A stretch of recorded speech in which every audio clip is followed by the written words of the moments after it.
Hello and welcome to Tech with Briley. Today we're going to be working on our open source random workout generator. We've written this with Flutter and Dart. It's available online currently. And I need to update the attribution so you can check out the repository.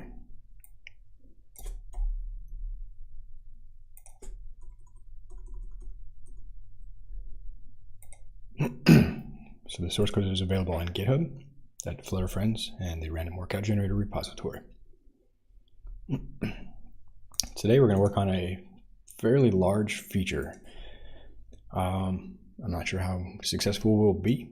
We're going to use a large language model like Anthropic Claude or Copilot Workspace to develop this feature.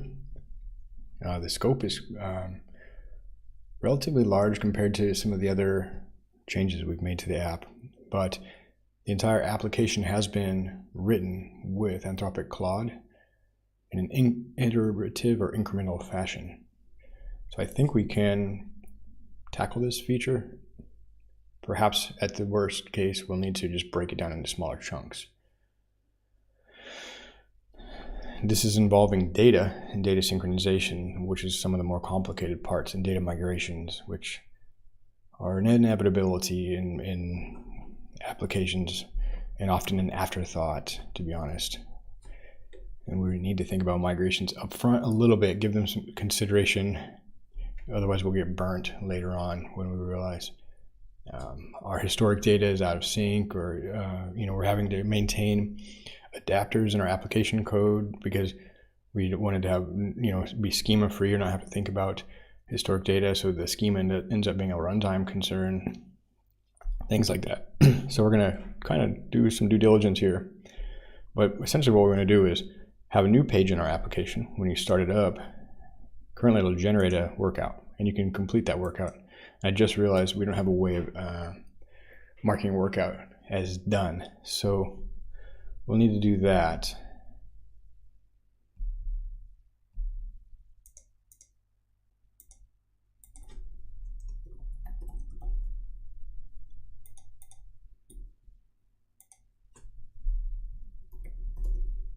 Workout screen.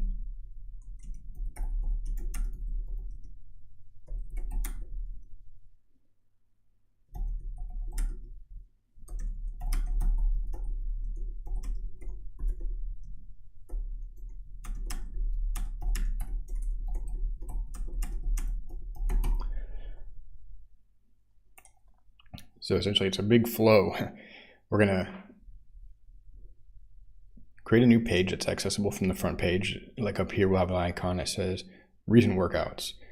We're going to have some data persistence. We're going to use this drift package because it's flexible and type safe abstraction written on top of SQLite, which gives us a nice relational and schema driven development. Schemas are not a bad thing. Schemas don't go away.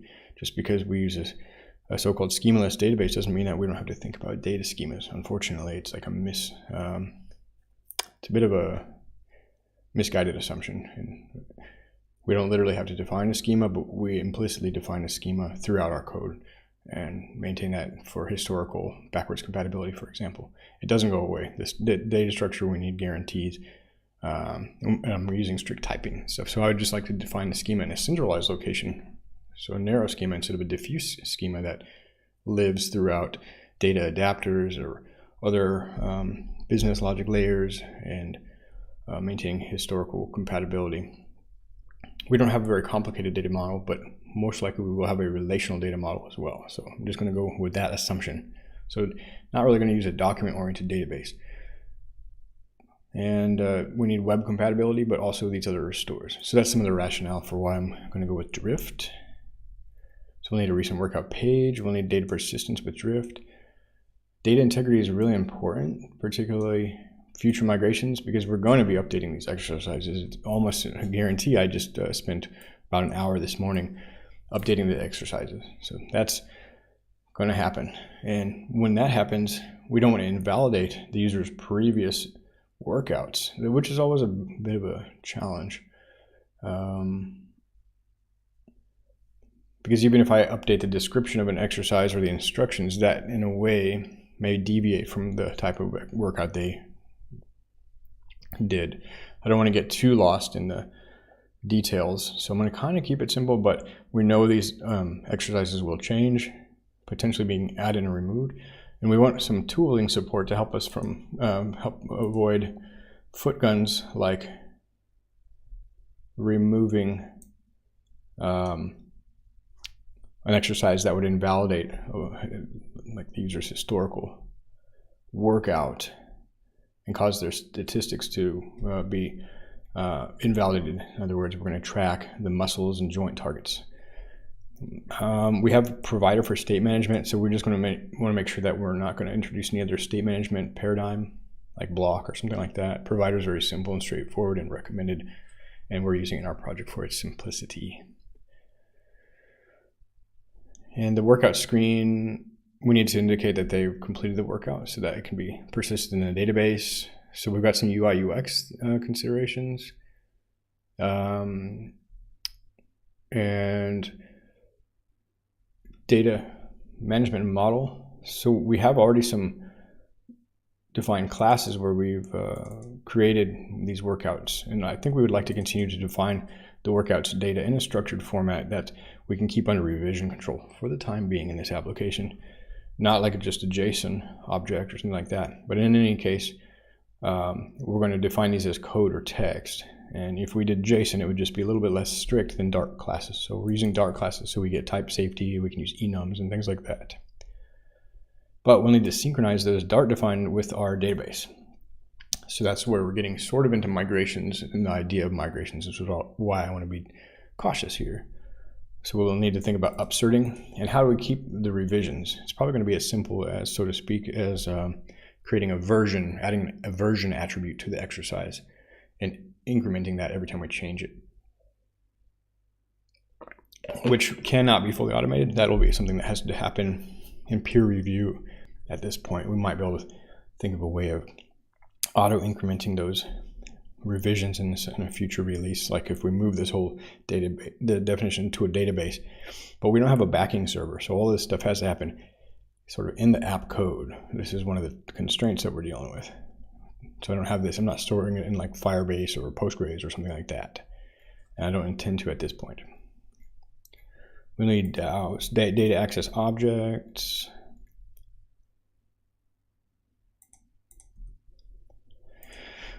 So anyway, we have this large bucket list with acceptance criteria and things. I generated this with Claude and through a conversation, as you can see here, in an iterative process. I didn't want to kind of go through all that on stream, but just to read over it. Now what we're going to do is we're going to go back to this project, this random workout generator project, which has already a lot of information about essentially the documentation for Flutter, Drift, things like that. We fed that into the project knowledge. I'm going to start a new conversation. I'm going to give it some code. I've got to strike a balance here.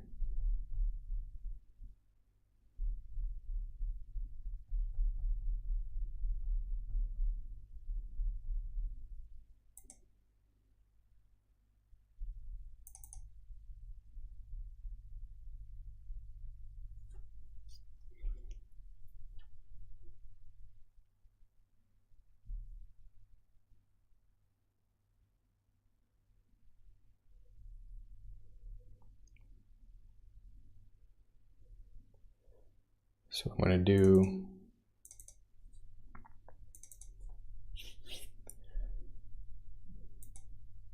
is probably, so first I'll copy the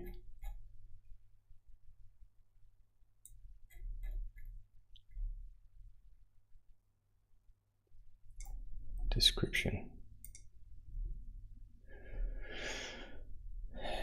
And then we're going to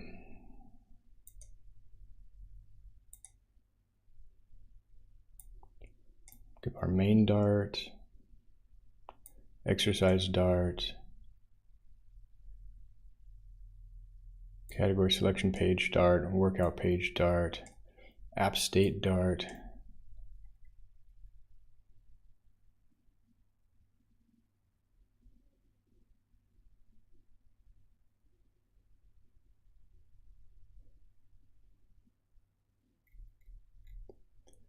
Probably main Dart, just so we have that. And hopefully I'm not adding too much context. This 5, okay. In other words, our context length, it increases, and it's going to send this over and over with each message.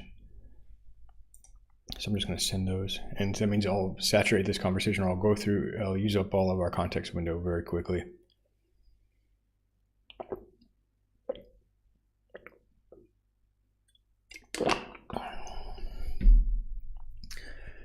Based on the requirements and existing code structure, here's a plan. We're going to create a new drift tables for workout and workout exercise. Update the exercise table to include a version field. Implement DAOs for CRUD operations. Create a database connection class to manage the database. Implement migration system for initializing and updating exercise data. Create a recent workouts provider, okay, to manage recent workouts data. Update the app state to include recent workouts providers. So good, now we're breaking out to a new provider.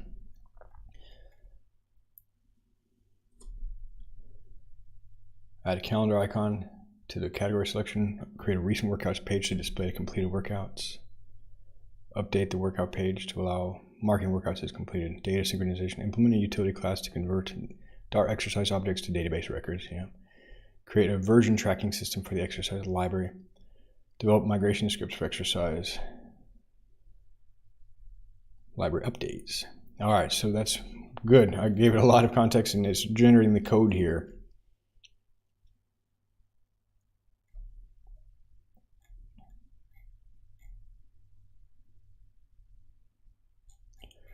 So we'll have to be careful.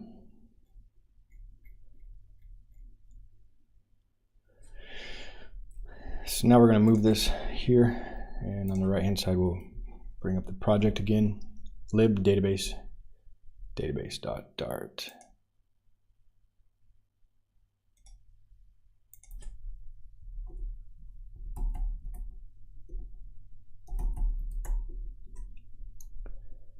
We'll copy the code and we'll review it closely in the IDE, which gives us a little bit better IntelliSense. And we need to add drift to our PyProject YAML. So this is exactly what I'm talking about. It highlights the issues that we've got, and we will fix that here by installing drift.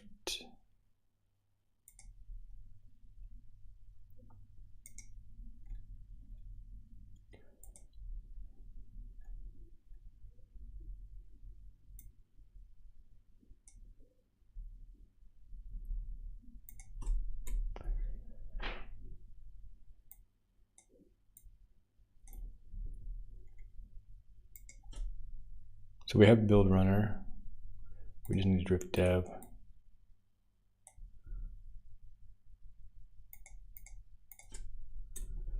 Then we can run pub-get.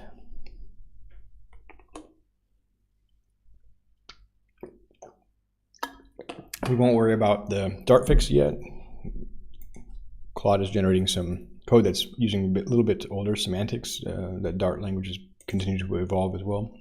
But now a lot of our squiggles went away, and we need to, so this G means it's a generated file, so we'll have to run that generated file and package path. Okay, well, it looks like we also need the path package.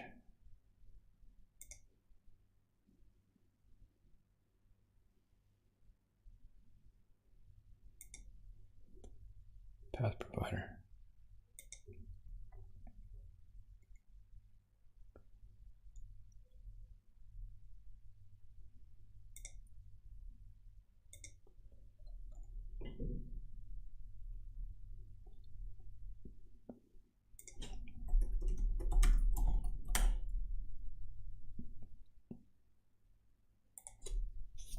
Comprehensive cross-platform path manipulation library for Dart.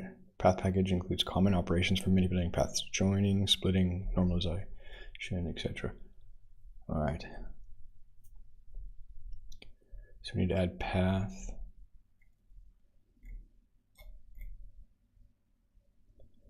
And the latest release is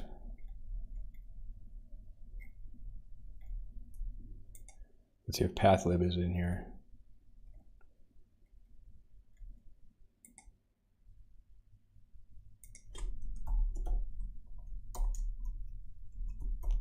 That way I can get it with just one.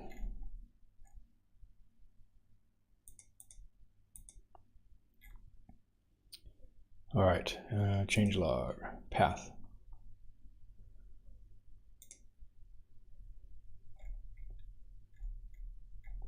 It doesn't mention our pub spec.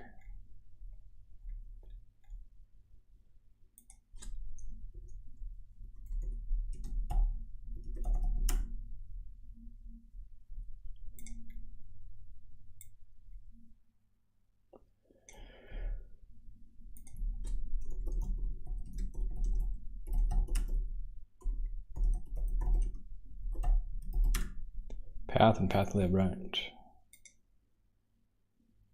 Path provider.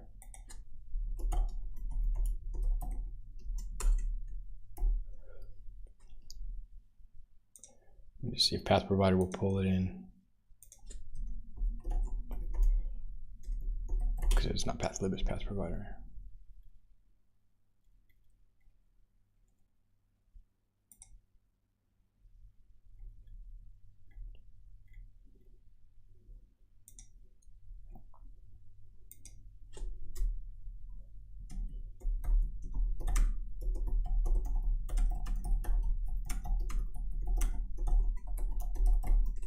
Provider, spelled it wrong, but okay, I think it'll get it.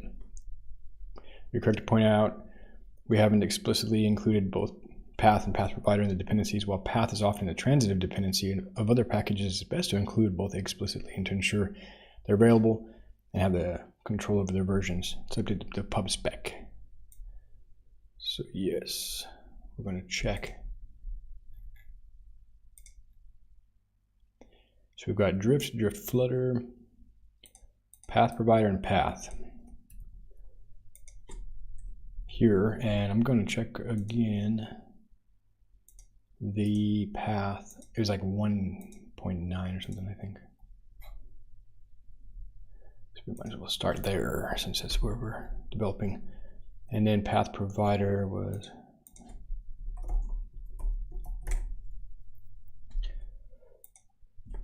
separate and changelog 2.1.4.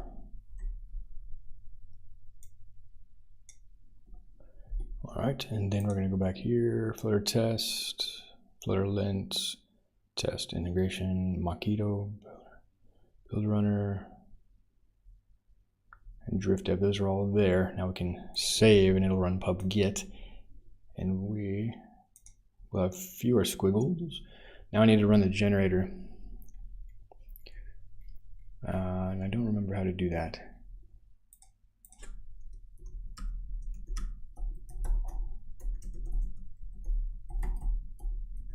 So just ask for help with that. How do I generate the database.g.dart?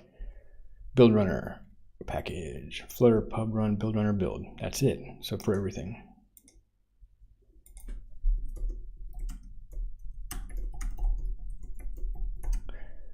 I think this is just now Dart run build.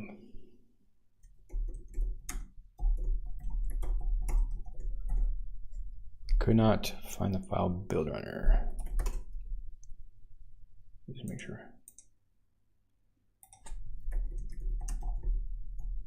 Dart pub run.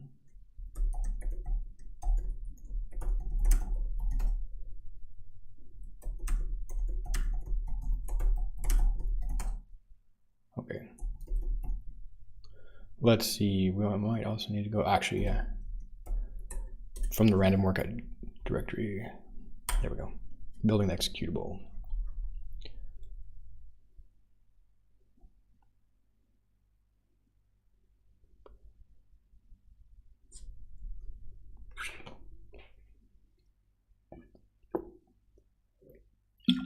There we go. Now we have a database.g.dart, which is generated based on the database. So it just saves us about 1,100 lines of boilerplate, which is pretty cool.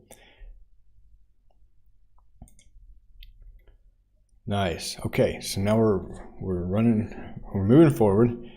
I need to be in a branch. So this is the first attempt at the recent workout history. At this point, I can probably commit some code so we don't get too far ahead of ourselves.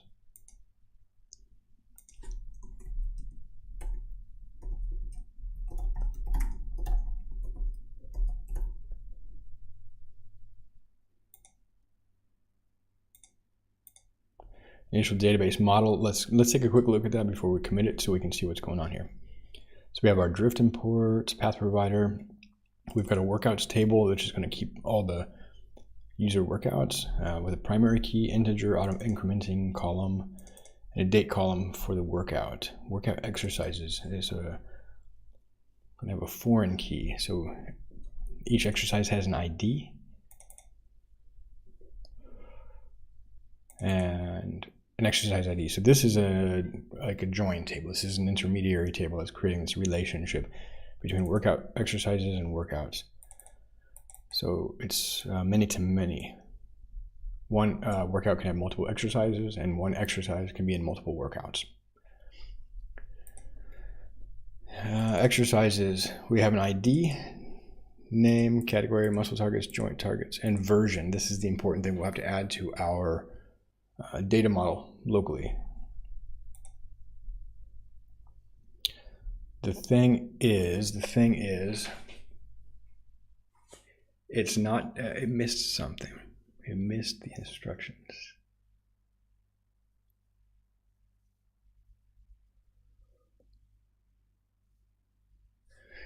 All right, so to get some help there, we're going to look at the exercise dart. We're just going to send this.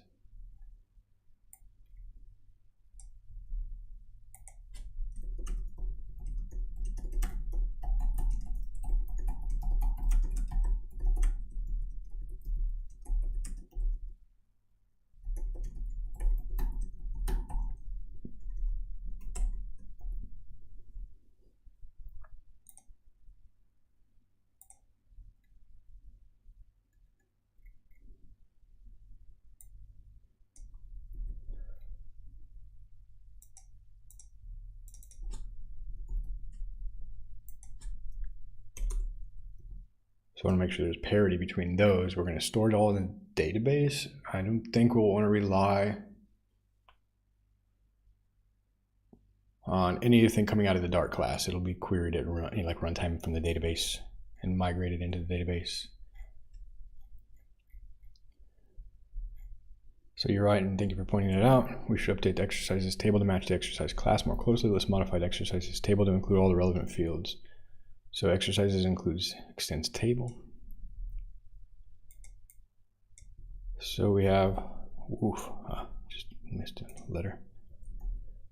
We have got the ID, which is the primary key, and name, description, instructions, category. Yeah. Interesting, makes sense. Muscle targets, joint targets, and version. Okay, now we're good to go.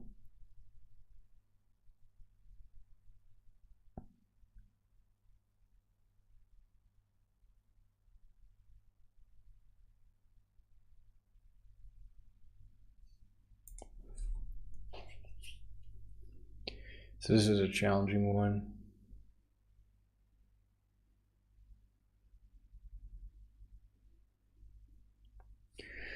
I think we should use a relational model here as well.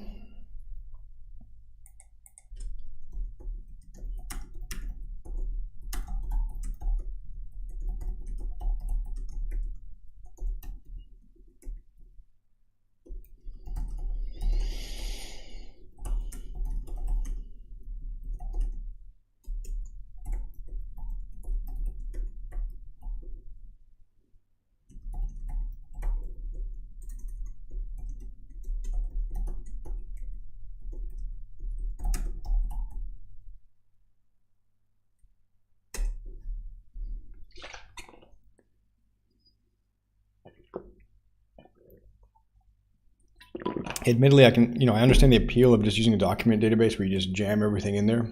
But then again, there's a massive trade-off that you encounter later. It's really easy to get started doing that, but it's not long before you need to make a migration or change your data, changing the exercise targets for exercises, and then or joint targets. And you've got to iterate over. It's just, I think you have to start thinking about how to handle these migrations sooner or later. And you have to iterate over your whole collection. Whereas with this one, you can do queries and just in the migration, you can find all the exercises with that joint target or something like that. The migration process is a little smoother in the relational model. And you can guarantee consistency in a way that you can't really with just everything in a blob. It's very hard to guarantee consistency. Okay, so let's see here. You're right, and thank you for your pointing out we should update the exercises table match. Okay, so we did that. But then relational model, here we are. Excellent suggestion, using relational model with separate labels for tables for muscle targets and joint targets, along with joint tables will provide more flexibility and normalization. Let's update our database. Normalization is another big one because we'll have the data is defined in a bunch of places, and again that comes back to how are you migrating it and how are you keeping track of things, and how it makes your analytics more difficult as well because you have to do full table scans in some cases to you can't use the power of some of the database features for roll-ups and aggregations and things.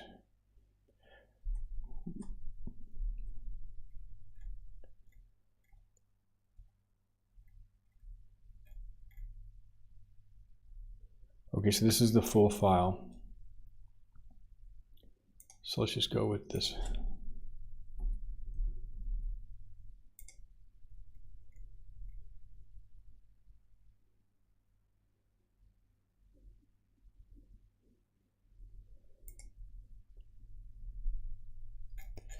All right, so we do have some type issues that the linter is catching.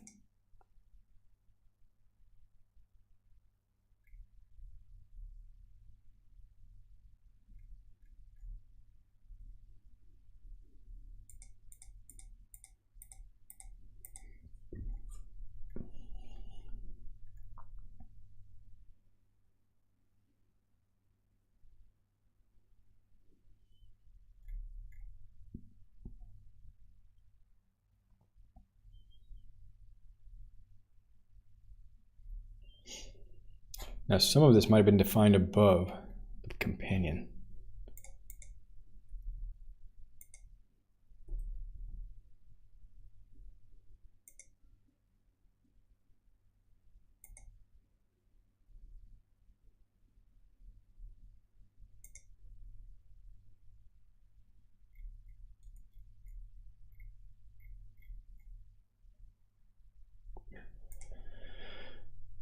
It's not defined.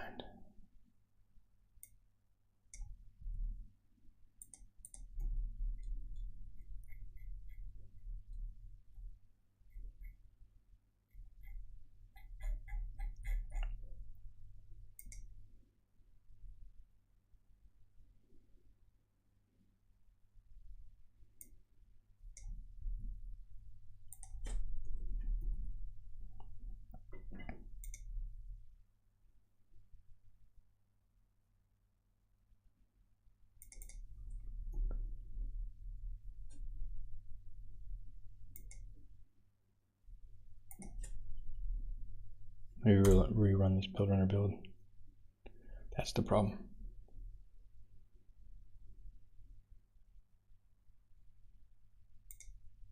Yeah, okay. Gotta keep that in mind. So yes, that's a generated code companion. Interesting. Let's start values.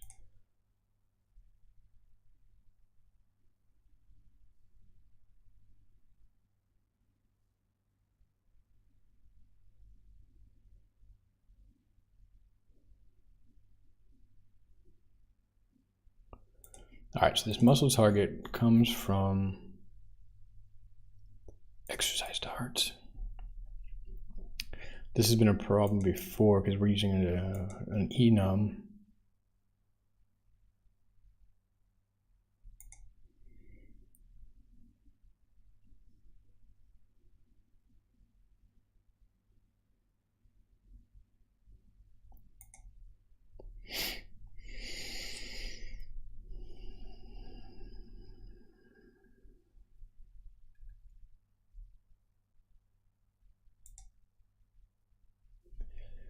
Yeah, we're getting close though.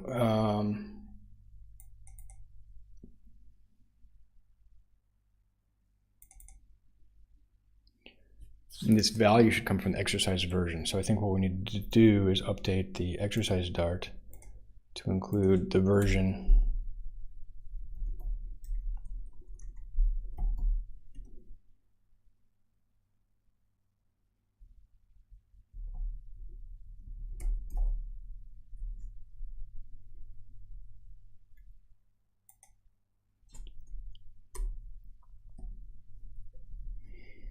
which invalidates all of our exercises, which is all right.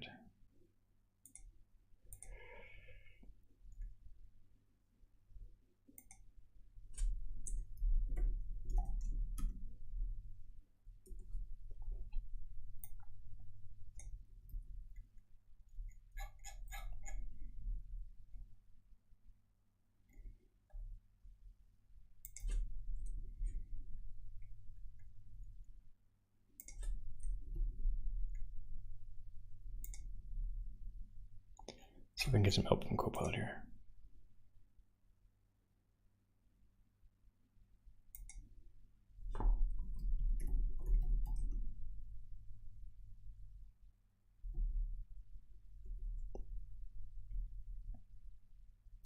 No, it's doing way too much. Let's see the deltas. It's changing the exercises as well.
All right, so we have all of our, this is a bit tedious, but yeah, we do that sometimes.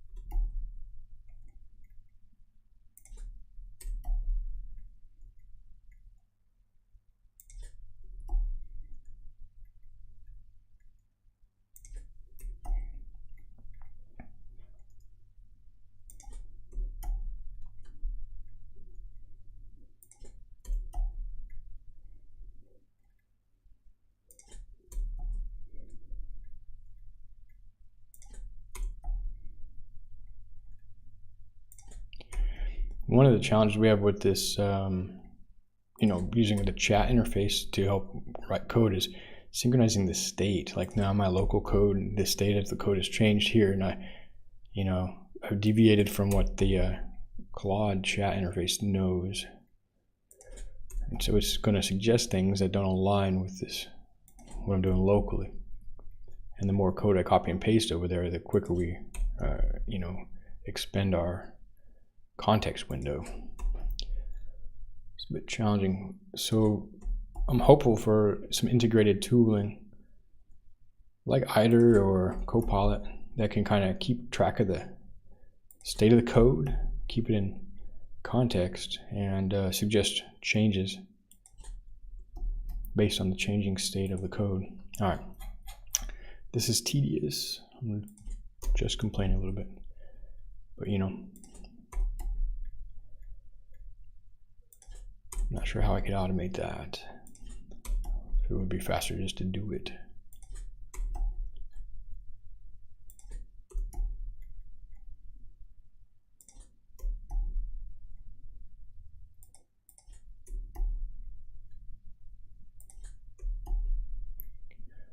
And this file, it has a lot of context, all these instructions and stuff. This one would just, it completely saturates the the LLM context window.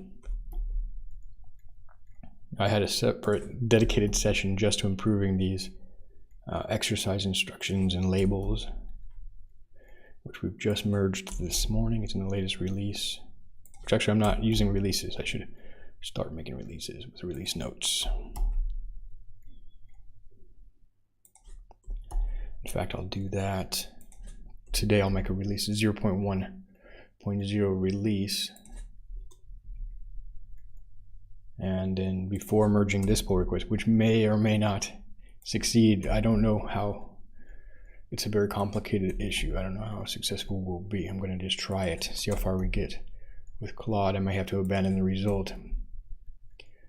But it seems like we're making concrete progress, and as long as I commit these changes incrementally, we don't have to fall so far back. If we're like confident that the database definitions are good, you know, we can only fall back to that. I'm going to take a quick break and fill my water. I'll be right back.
All right, great. I'm going to work on this for, at the most, maybe 1 more hour. I'll at least commit some changes. We'll make forward progress.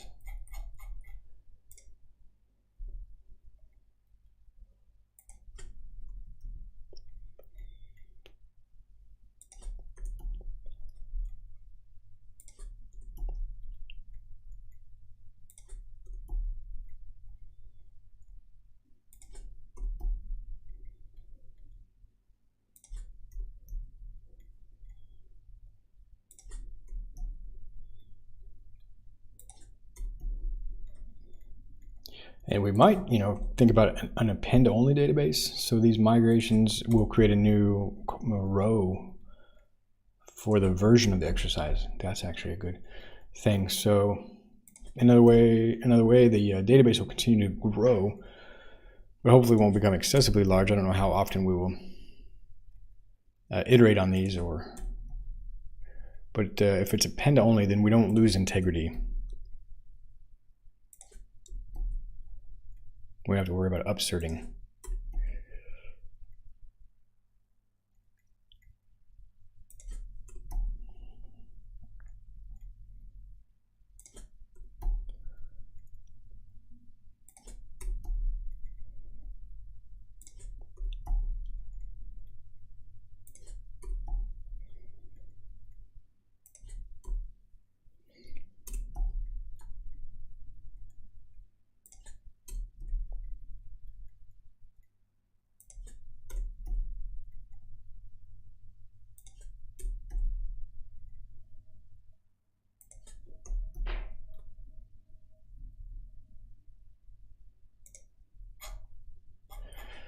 So this workflow that I'm finding to be the most successful involves the human in the loop. Like, you know, especially with more complicated features or larger applications, but in any case, even when writing like an article or something like that, I think that, you know, we need to, of course, verify the output of the large language model at each step of the way. It should always be passing through verification.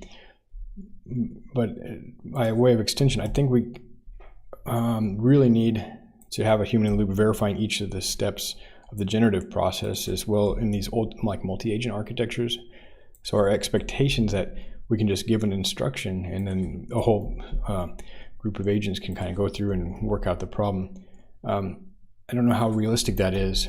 In practice, I'm really involved as a peer reviewed or as a code reviewed or as a software architect, as a project manager sort of perspective, and each of the features we're working on here. I have to get down, as we can see here, to the code level, but I also have to make sure that the features are on target and going in the direction, like, you know, an example, meta example is this forward or append only migration feature. Like, I don't expect the LLM to just sort of figure that one out for me. So I think that's kind of good news. It still, I think, amplifies our work, but it I think demonstrates that, you know, the importance of involvement, of human involvement in these tasks. So we do have a lot of concerns about automation and being replaced and things like that, and that's a very real threat in any automation, industrialization. You know, this is historic. We've got historic precedent for this in manufacturing, for example. Automation causing the loss of jobs. All right, so now I'm going to make a commit here with these changes to the data model, and I'm going to let Claude know that I've done that. I've got a bunch of them staged, so let me think here for a second. Let's step back here for a second. So we're just editing balance, cardio, mobility. This is definitely a good move, so I'm going to commit these. Stretching, and then exercise dart, and we'll work on this generated stuff in a moment.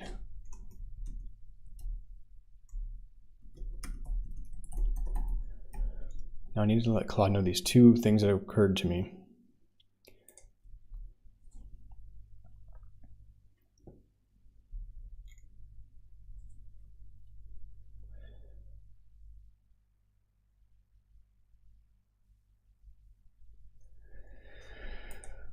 Okay.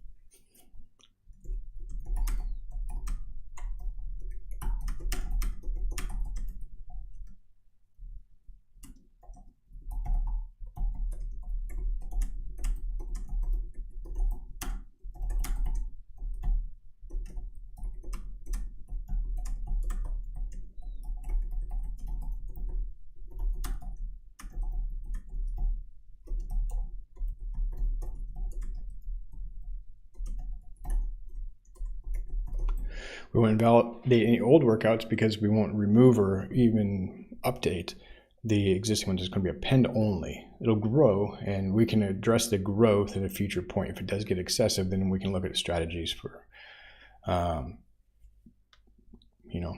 deduping or something like that. Looking at if this exercise update wasn't a significant one, it didn't change the instructions or something. Maybe that's okay.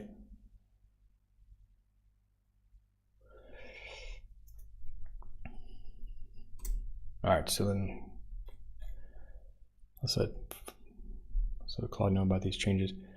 All right, that's an excellent approach. Using a append-only strategy for exercise definitions will indeed help maintain the integrity of the historical workout data. Let's update the database structure and operations to accommodate these changes. We'll modify the exercises table to include a version field and implement the append-only strategy for exercise updates. Here's the database Dart. Okay, so let's go ahead and close some of these tabs we're not using right now. We'll come back and we'll commit these once I have confidence that they're, so to speak, correct. And we need the main so we can run it. We're kind of far away from running it. All right, so we're gonna again do the same thing where I paste it in and then review the code. It's a little easier to get the red squiggles and show me exactly what's wrong here. Because that highlighted, oh, we got this constant value thing. And actually, I don't want to put the version here. I don't want to put it, when we're inserting everything to 1, that doesn't make sense. So that was a weird little feature there. And then saving that, we will need to run these generators again to get the companion, and then we'll take a look at some of these other errors.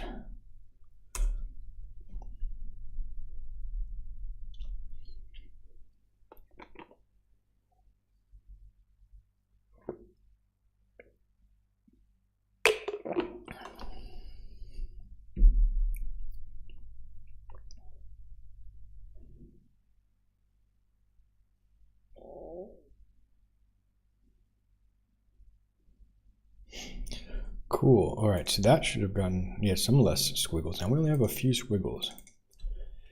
This is looking good. So let's read it and then I'll worry about these. I'm gonna get all the red squiggles away before we commit. But okay, so we've got our package imports, our generated database, workouts table, again, workout ID, and the date is a date time. All right. Time is probably relevant, yeah.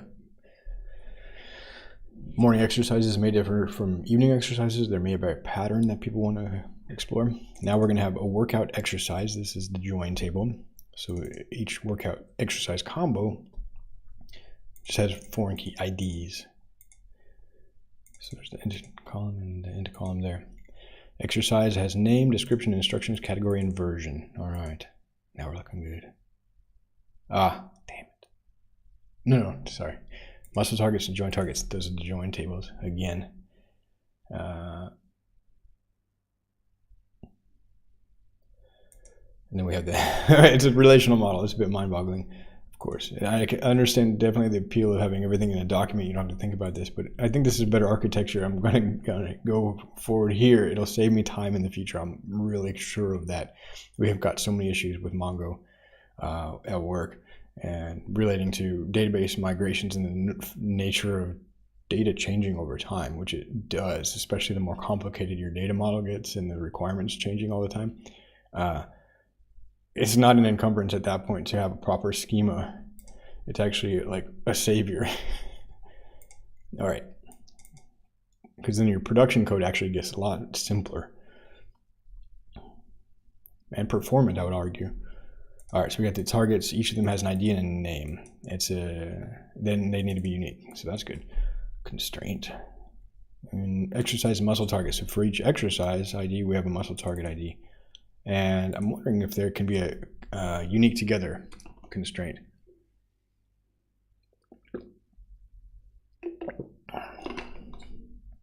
In any case, I don't think that's a big risk. And same with joints. All right, so then we're going to define all these tables.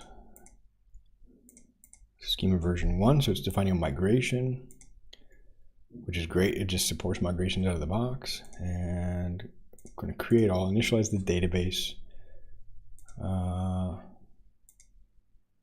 We'll have to figure out what that means to handle future migrations. Initialize the database, await initializing joint, muscle, and exercises. Okay.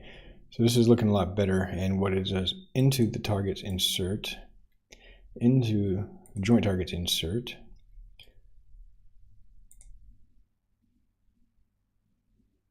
well, then we need to add these fixtures, okay? Insert or update exercise. We don't need that.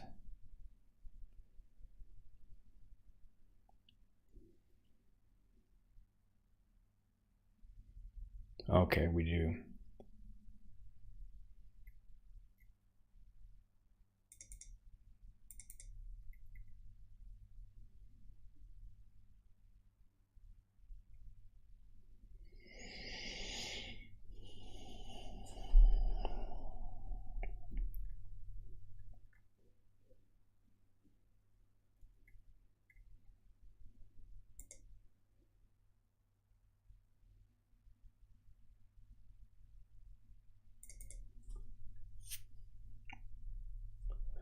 Get latest exercise.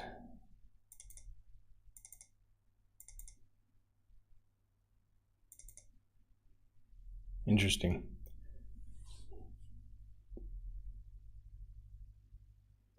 So when we're randomizing the exercises, then we need to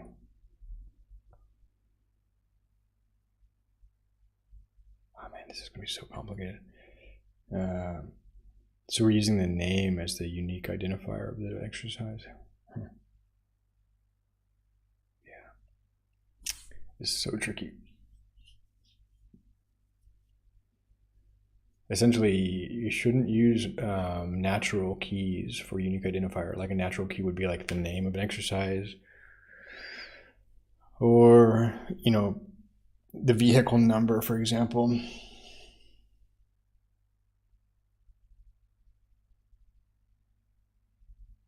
We should have like a unique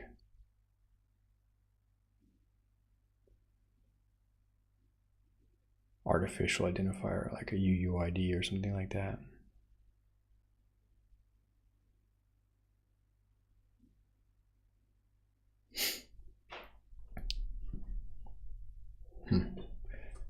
And this is going to change our whole logic for retrieving exercises as well. I'll focus on that later.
Yeah, we're like 80% there, maybe 90% there.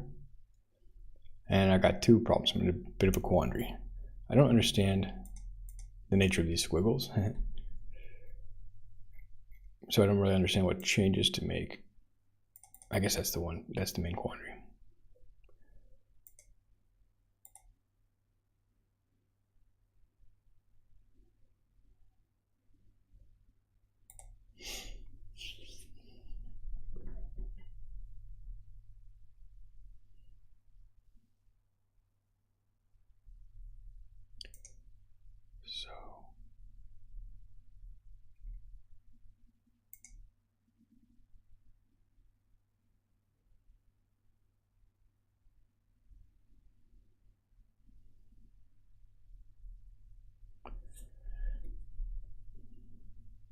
We'll work on this gator one just in isolation. Exercise, muscle target. And then I extend it here.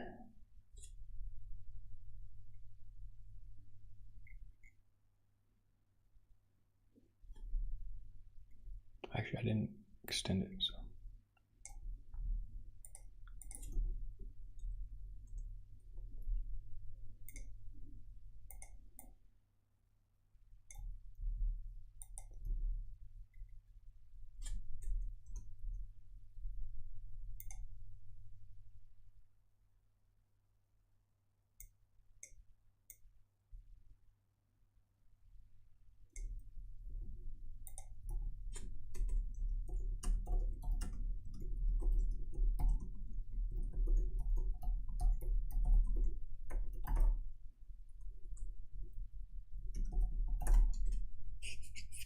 And I just wanted to focus on the muscle targets. That's why I'm asking, how do I change just that?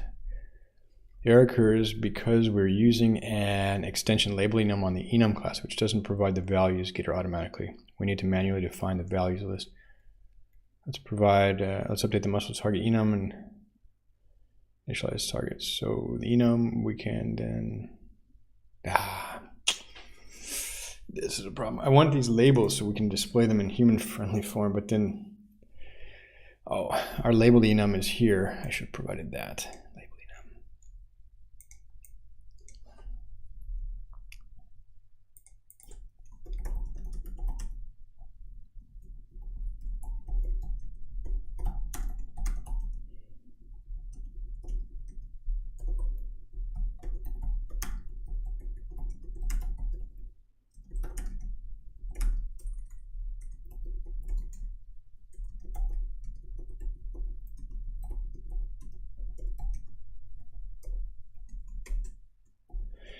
I think it's just Dart. The Dart is missing, you know, the analyzer, the Dart analyzer is missing this. It's not tracing through to see that. Actually, we're expanding on enum, so we inherit all the behavior there. So as far as I understand, a mix-in doesn't, it just takes the behavior, whatever it's mixing in, and okay.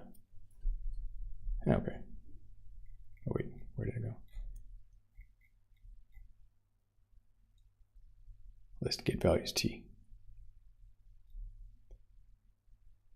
Yeah, so if we do this, I think we'll be a little bit better off.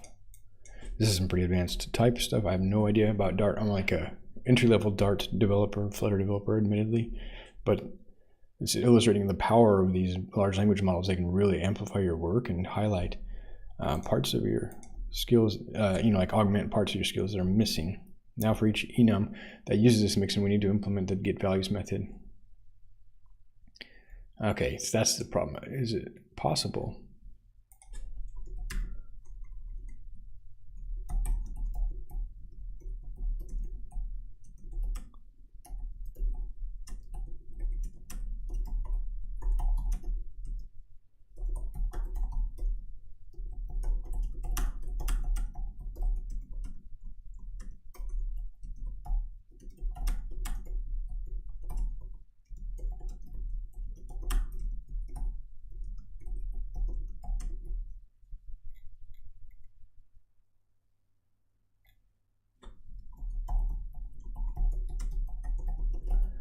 I just don't want to have to maintain two, like this and this. You know, I'm open to changing my whole approach to how we do this.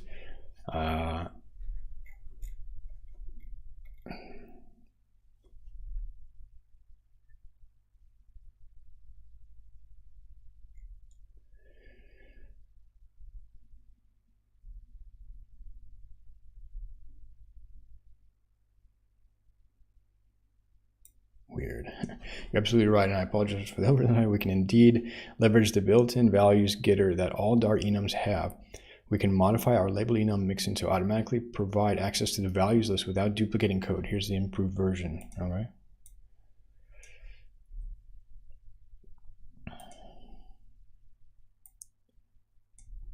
And we need this mirrors. I just wanted to do the imports separately because I didn't know if we had any imports up here, which we don't.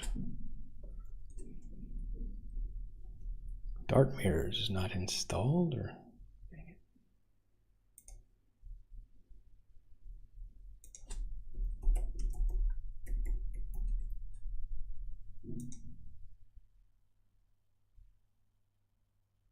Ooh, 3.4.4. 3.4.3.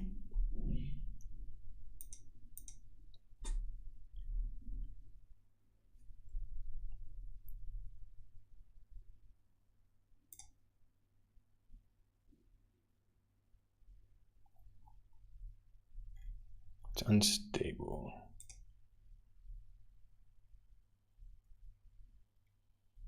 Dang it. Oh man, it's so complicated. I just want to have a labeled enum. That's basically the idea here, is that we have keys in the enum and they need to have a corresponding label so that we can display those in the user interface with very simple mapping. And this has been a fight. This has been a fight this whole time.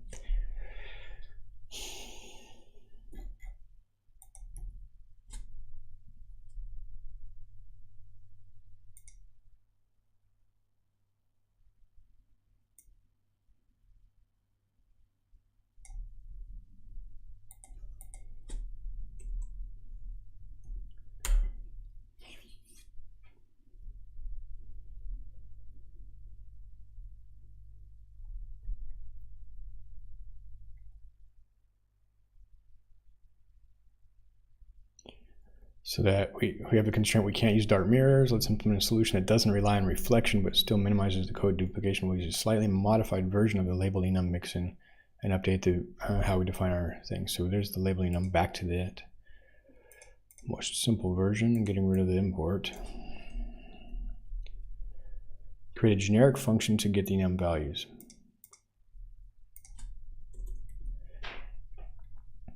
Update the muscle target enum.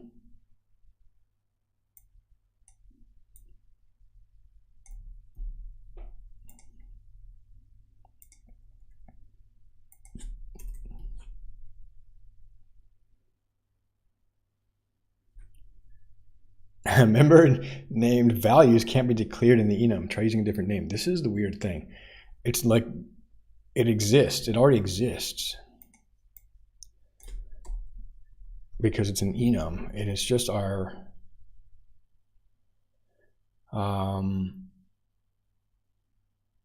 language server doesn't realize it exists. So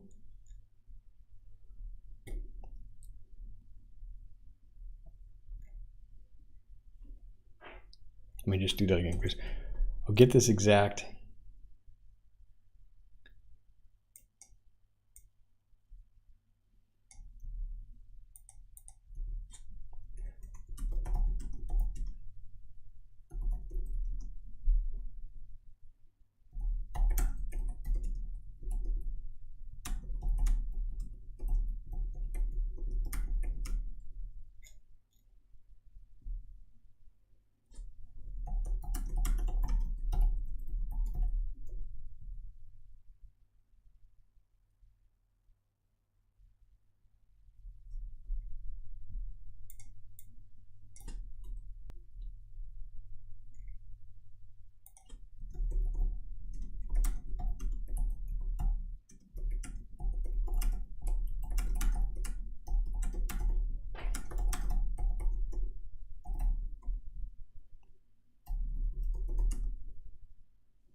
I don't know. This again is really beyond me, but I think it's something about the language server actually being confused here.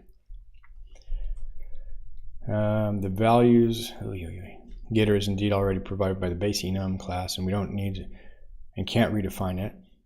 Your experience is likely due to language server not properly recognizing the inheritance. Okay, that's my guess.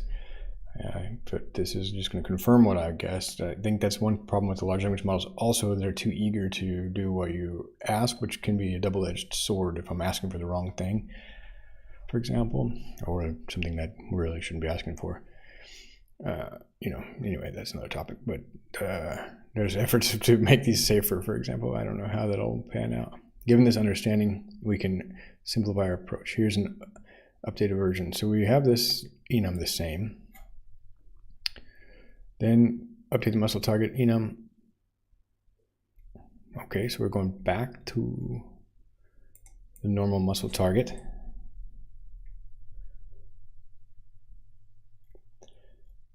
In your initialize.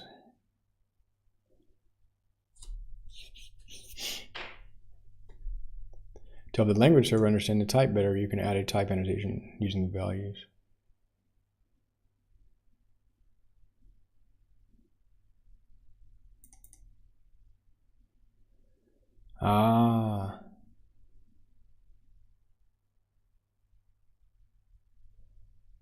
Just the annotation.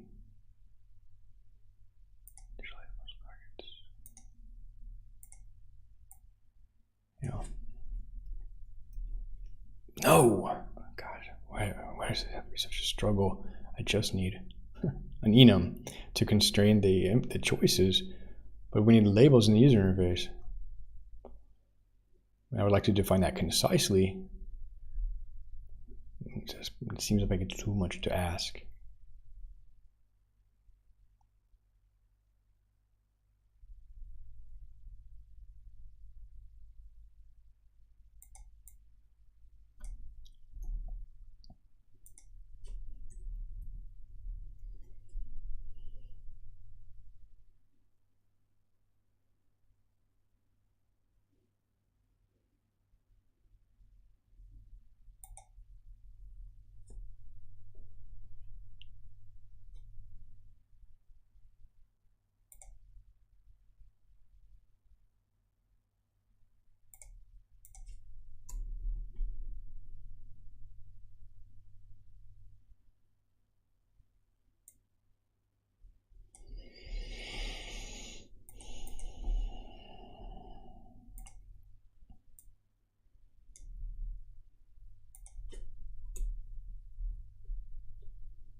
Now we're getting too long. The error is occurring because we're using the same muscle targets for both the list of enum values. Oh, okay.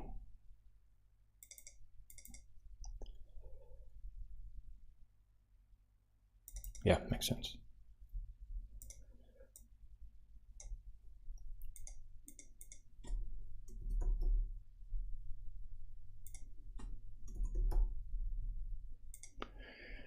All right.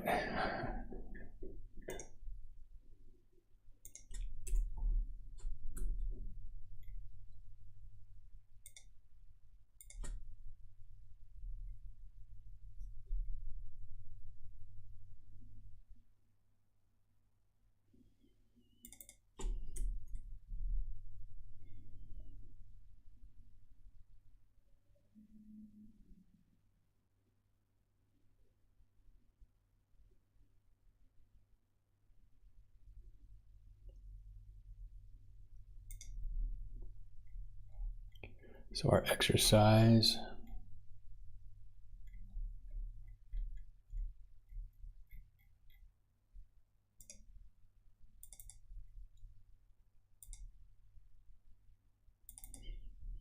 It does have it. This is kind of the weird stuff.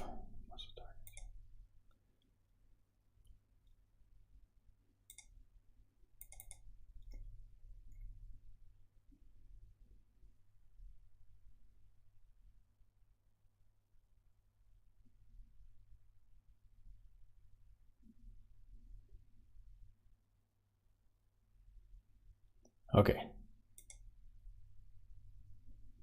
So this actually needs to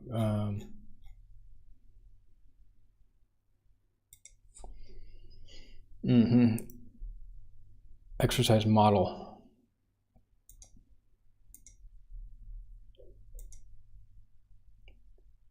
Something like that. This is one thing I don't like about the Dart tendency for having global imports is you just collide with imports with like classes that have the same definition, and it's kind of opaque. I think I really prefer namespace imports. We're much more common practice in Python.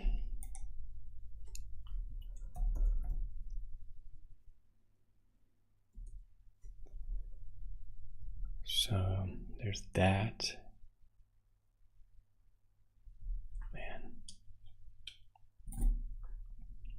this becomes a massive PR. And we're back here.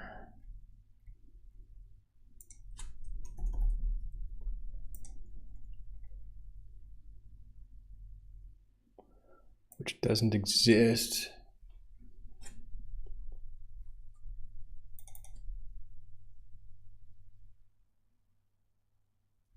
Wait. It does exist.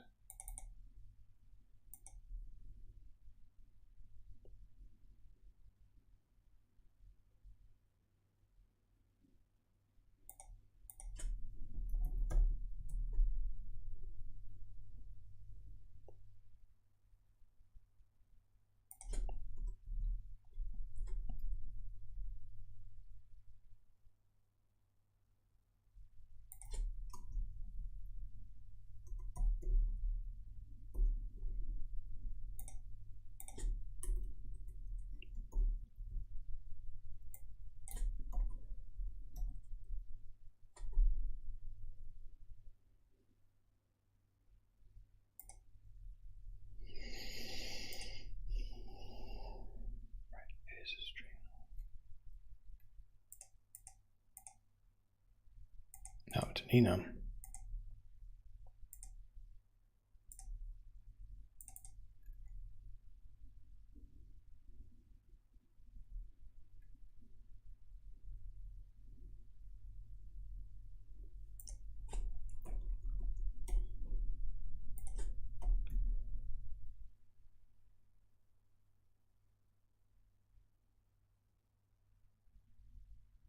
Yeah, this is a weird thing. It's an exercise category, which is an enum.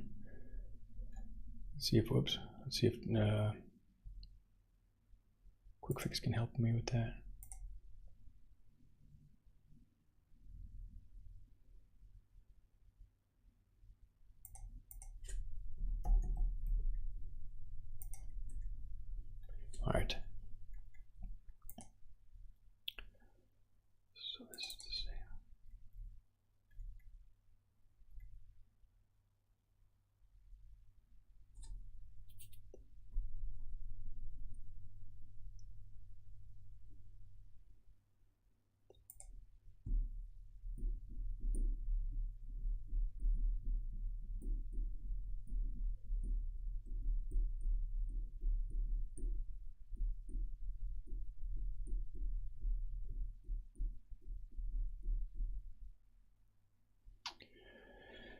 I'm just thinking here, back to this idea of the enum. If I want to make the enum more pure, like this enum, there's no other helpers or anything.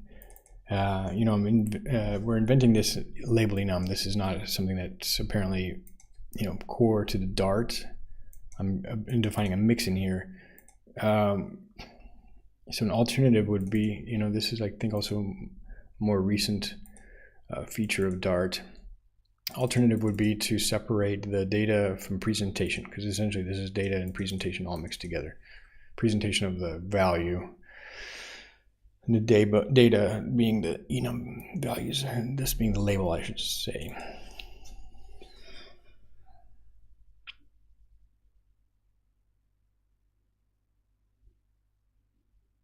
This was one of the early ways I had actually implemented this. It led to a lot more lines of code, but it was essentially to create a helper function like get muscle target label, and then go through exhaustively each of these options and return a string label for that option. And it's essentially a presentation concern.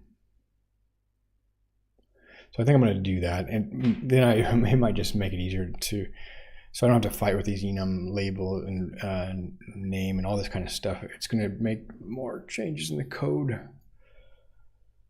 So I have to take a quick break and think about that and which order to do that. I've already got like 25 files changed, so it's kind of getting to be a bit complicated to merge these. And a lot of them are generated, so that's good. But yeah, I'll have to take a break real quick. I'll be right back.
All right, so I think I'm going to tackle this now.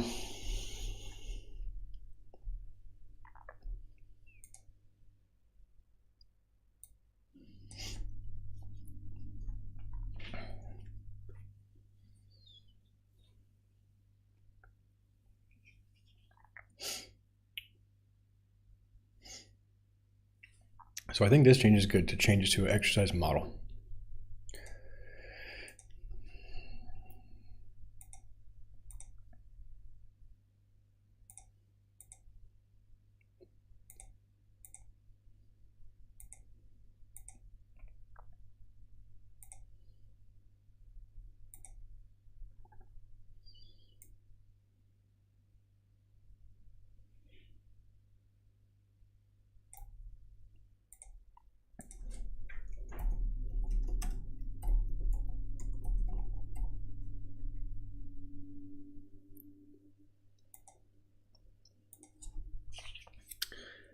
when I come back to this database stuff, and I have to do this amount of messages anyway in the new chat.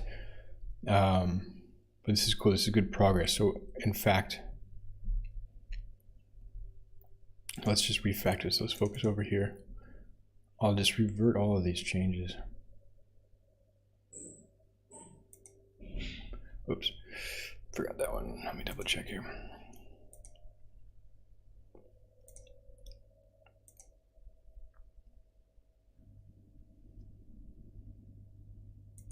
Hey Rebel, what's up? How you doing today? Morning.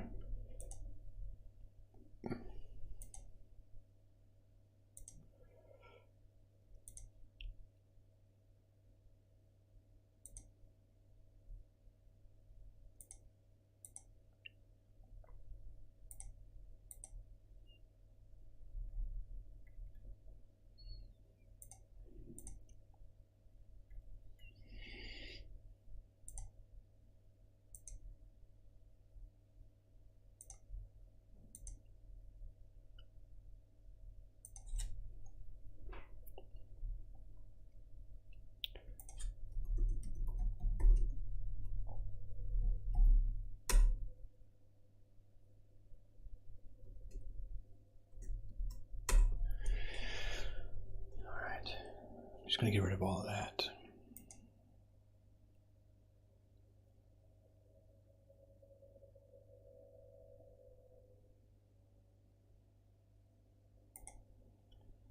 All right, so that'll make it a little bit more focused, and we'll come back here and we'll just go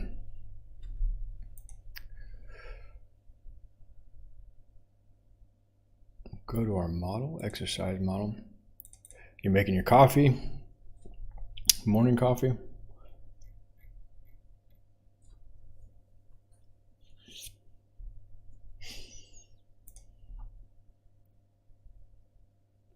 See if I can get help from Copilot on this one.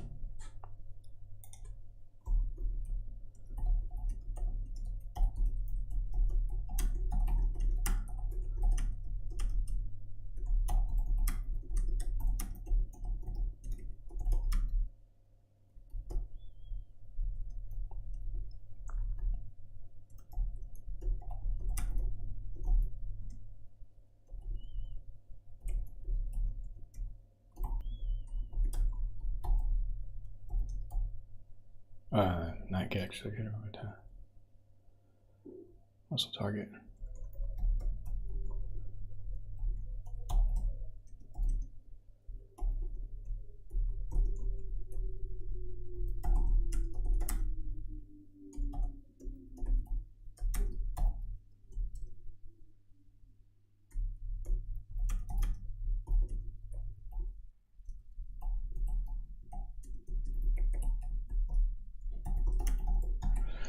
They're just going to switch that back to a regular old enum. Get rid of that label enum. It's been so problematic. It'd be nice if Dart supported that. Maybe it does, but I've gone over this and looked at, with the help of Claude, what are the options.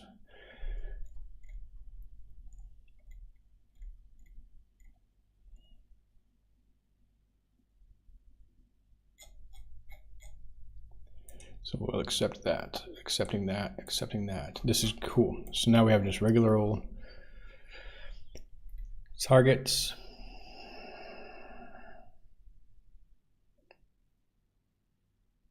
Ah, yeah. So we'll quick fix that.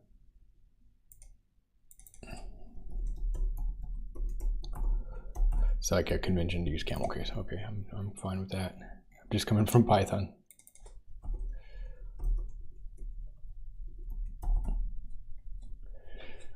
Nice. Now I want to be able to assert exhaustivity and not necessarily throw. So if I default it, I can't really say this is exhaustive. Now, for example, if I leave out a case, I think it'll tell me, oh, this is not exhaustive. Will it? No. Yes. Switch is not exhaustively matched. So if I put that back in, let me just go ahead and put that back in there real quick.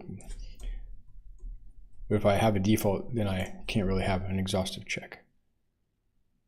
So yeah, because the default's just catching everything. And I don't really want a runtime error here. Cool. All right, I think we're good, but that's going to break some things, which we can fix.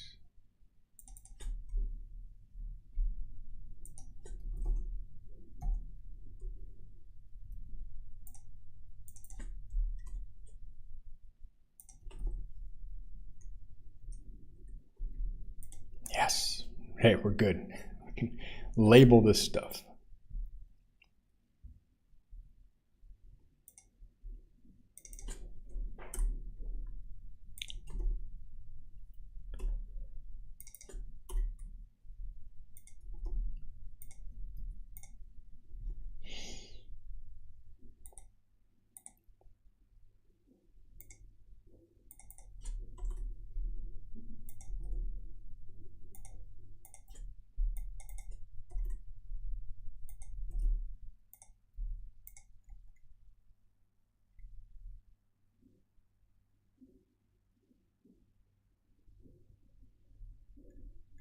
All right.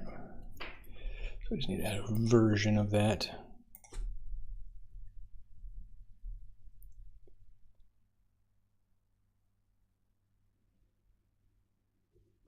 Oh yeah. I'm going to get rid of this create a custom exercise type thing. I think it's going to add too much complexity, and we're really just wanting to provide a curated list.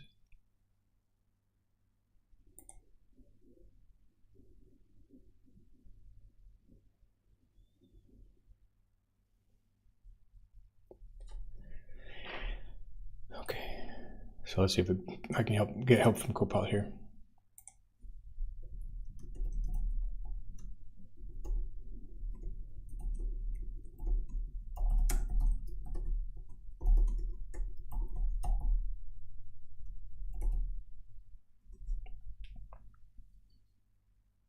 Yeah, looks good. Nice. Squiggles be gone. Ooh, my tests are broken. Mainly because we have this new version, and somehow I didn't commit those changes. I don't know.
No, version 1. It gets a little bit mixed up between the autocomplete and the Copilot completion.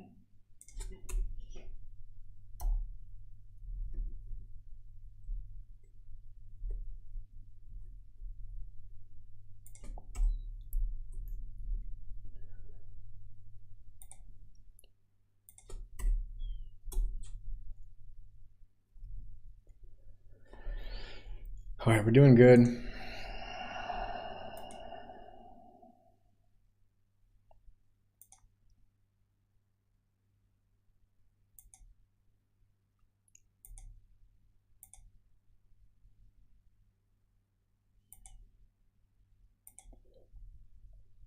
I just had omitted these. Let's amend these.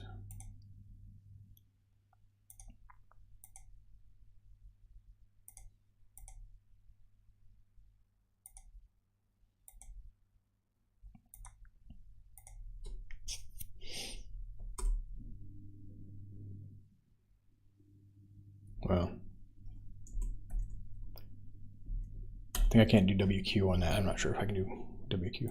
Let's use the add.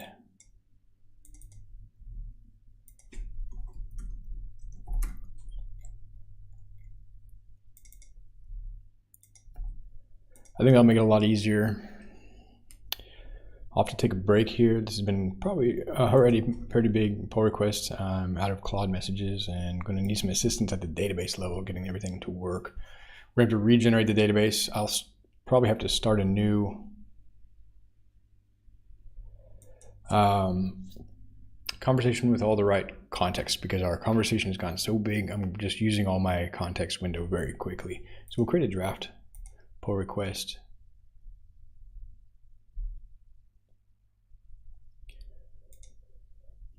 And we'll review it real quick. It's not a lot of lines of change, and I think I might be able to actually merge this one, because I think it's, you know, since we're working incrementally, this is actually not a dangerous change. We just renamed the exercise model, as can be seen here.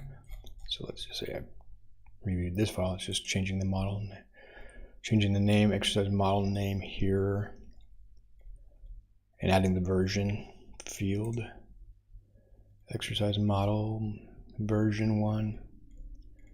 So those are all good.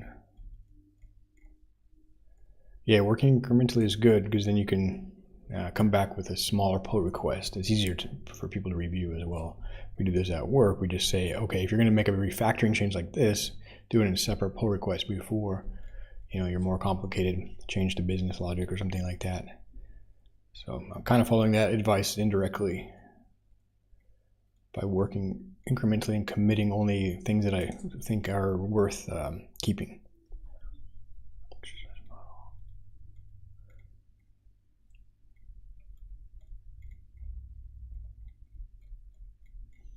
That we don't have these behemoth pull requests, although those happen sometimes. For example, we're in the process of upgrading from Pydantic 1 to 2, and that just kind of changes like all throughout the code, and we can't kind of do that one incrementally. But this is a good example of an incremental change that was encountered while we were trying to define similar models in the database layer and the data layer, where we're keeping track of our data fixtures essentially. And then we have this, which was a good example where I had too tightly coupled the data and the presentation. So we're just separating those back out. And this is also good for localization, because then I can just use our localization helper in this function. So yeah, that's better architecture anyway, even though it leads to duplicate code. But we have these helpers we can use all throughout the app. So let's just refactor there. In our tests, it's refactoring those.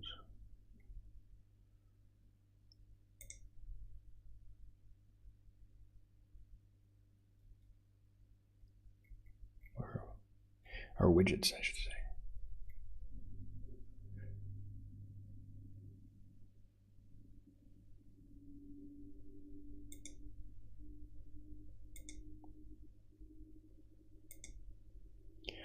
I will keep this. We're going to be using Drift, path provider, etc., even though it's not actually part of this pull request. It's not used as part of this pull request. It's setting us up for the next one.